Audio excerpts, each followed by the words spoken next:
பாஜகவில் பிற்படுத்தப்பட்டோர் பிரிவு மாநில செயலாளராகவும் 49 செம்மர கடத்தல் வழக்கில் தொடர்புடைய வெங்கடேஷ் இவர் தன்னுடைய உயிருக்கு ஆபத்து இருப்பதாக கூறி உரிய பாதுகாப்பு வழங்க கோரி சென்னை உயர்நீதிமன்றத்தில் மனு தாக்கல் செய்திருந்தார்.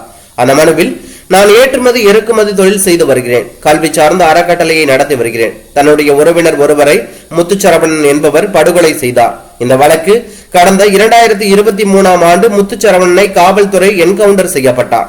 இந்த என்கவுண்டருக்கு நான் தான் காரணம் என சமூக ஊடகங்களில் வீடியோக்கள் வைரலாகி வருகிறது. இதனால் தனக்கு கொலை மிரட்டல் வருகிறது, ஆகையால் எனக்கும் தனது குடும்பத்தினருக்கும் உரிய பாதுகாப்பு வழங்க போலீசாருக்கு உத்தரவிட வேண்டும் என கோரியிருந்தார்.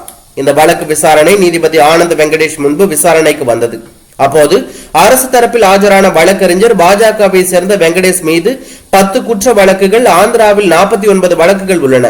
இவருடைய பெயரில் குற்றங்களுக்கான சரித்திர பதிவேடு உள்ளது. இது மட்டுமன்றி சம்மர கடத்தல் வழக்கு, துப்பாக்கி வைத்து கட்ட பஞ்சாயத்து செய்வது என பல சட்டவிரோத செயல்களில் ஈடுபட்டவர் என்பதால் இவருக்கு போலீஸ் பாதுகாப்பு முடியாது என வாதிடப்பட்டது.